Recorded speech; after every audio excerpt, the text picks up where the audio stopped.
வணக்கம் இணையர்களே, இது பிரபஞ்சம் சேனலிலிருந்து நிவேகா. கோட்டைக்காடு நாகேஸ்வரர், நாகதோஷம் நீக்கும் கோட்டைக்காடு நாகேஸ்வரர்.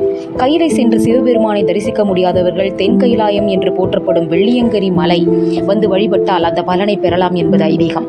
அவ்வளவு சிறப்புமிக்க வெள்ளையங்கிரி ஆண்டவர் வீற்றிருக்கும் மலைச்சாரலின் கீழ்ப்பகுதியில் லிங்க திருமேனியாய் கோயில் கொண்டுள்ளார் நாகேஸ்வரர்.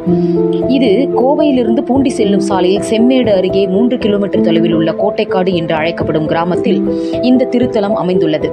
கோட்டைக்காடு தவிர ரவிவர்ம சதுர்வேதி மங்கலம், அருள்மொழி தேவி சதுர்வேதி மங்கலம், அமரபுயங்க நல்லூர் என பல பெயர்களும் இந்த திருத்தலத்திற்கு உண்டு. தற்போது முட்டம் என்ற பெயரிலும் இந்த ஊர் அழைக்கப்படுகிறது. இது அவரை தரிசித்துவிட்டு மூலஸ்தானத்தை நோக்கும் பொழுது அங்கு சதுர பீடம் உண்டு. அதன் மீது வட்ட வடிவமான ஆவுடையார் அதில் லிங்க சொரூபமாக நாகேஸ்வரராக எழுந்தருளியுள்ளார்.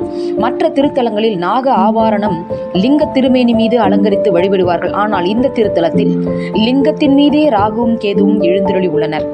நாகேஸ்வரர் கிழக்கு நோக்கி எழுந்தருளி அருள்பாலிக்கிறார். மூலவர் கருவறையின் மேல்பாகம் எண்கோண வடிவில் அமைந்துள்ளது. பிரதிஷ்டை சிவலிங்கத்தில் நாக உருவங்கள் இருப்பதால் இது நாகதோஷ நிவர்த்தி தலம் என்பது எல்லளவும் ஐயமில்லை.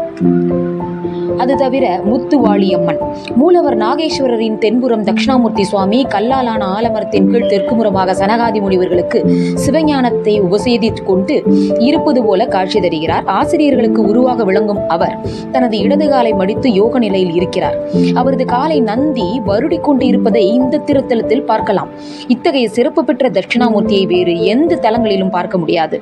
சிவன் அருள் பெற்றவுடன் சக்தியின் அருளை பெறுவதற்காக பக்தர்கள் முத்துவாளியம்மன் என்ற திருப்பெயரில் எழுந்தருளி இருக்கும் அம்பிகையை தரிசிக்கின்றனர்.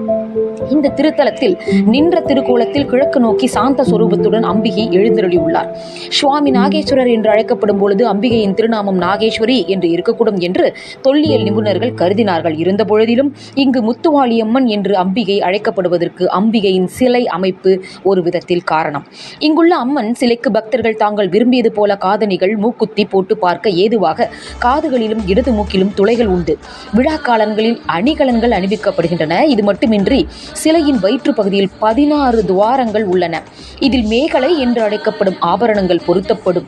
முன்பு இப்பகுதியை ஆண்ட மன்னர்கள் சுவாமிக்கு அணிகலன்கள் அணிவித்து வழிபாடு செய்த காரணத்தால் தான் முத்துவாளியம்மன் என்று பெயர் ஏற்பட்டு இருக்கும் என்று கூறப்படுகிறது. இந்த அம்மன் சிலையும் மதுரை மீனாட்சி அம்மன் சிலையும் ஒரே சிற்பியால் செதுக்கியிருக்கலாம் என்று தொல்லியல் நிபுணர்கள் தெரிவிக்கின்றனர்.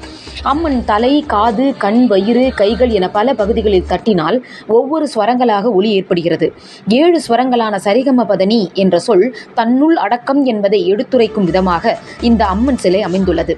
குலசேகர விண்ணகர பெருமாள் சுவாமிக்கும் அம்மனுக்கும் இடையே முத்து முருகன் நின்ற திருக்கோலத்தில் கிழக்கு நோக்கி எழுந்தருளி இருக்கிறார். முத்துவாளி அம்மனுக்கு இடதுபுறம் குலசேகர விண்ணக்கர பெருமாள் சன்னதி அமைந்துள்ளது. இது தவிர பரிவார தெய்வங்களான பைரவர், துர்க்கையம்மன், ராகு, கேது, நவகிரக நாயர்கள் இங்கே காணலாம். காமதேனு வழிபட்ட திருத்தலம் இது. கோட்டைக்காடு நாகேஸ்வரரை காமதேனு வணங்கி சென்றுள்ளது. இதற்கு அடையாளமாக சிவபெருமானை காமதேனு வழிபடுகின்ற புடைப்பு சிற்பக்கல் ஒன்று இந்த கோயிலில் கண்டெடுக்கப்பட்டுள்ளது. இந்த திருத்தலத்தில் பிரதோஷம், பௌர்ணமி நாட்களில் சிறப்பு வழிபாடு நடைபெறுகிறது. இது தவிர சிவராத்திரி, ராகு கேது பயிற்சி நாட்களிலும் சிறப்பு பூஜை நடைபெறும்.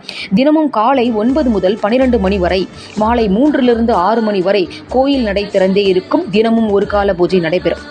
ஜாதக ரீதியில் நாகதோஷத்துக்கு ஆளானவர்கள் அல்லது எதிர்பாராத விதமாக பாம்புகளை அடித்து கொன்றதால் ஏற்பட்ட பாவ வினைகளை, இந்த வினைகளால் போன்றவற்றால் பாதிக்கப்பட்டவர்கள் கோட்டைக்காடு நாகேஸ்வரருக்கு பாலாபிஷேகம் செய்து வழிபட்டால் அவர்களின் பாவ வினைகள் தீரும் என்பது ஐதீகம்.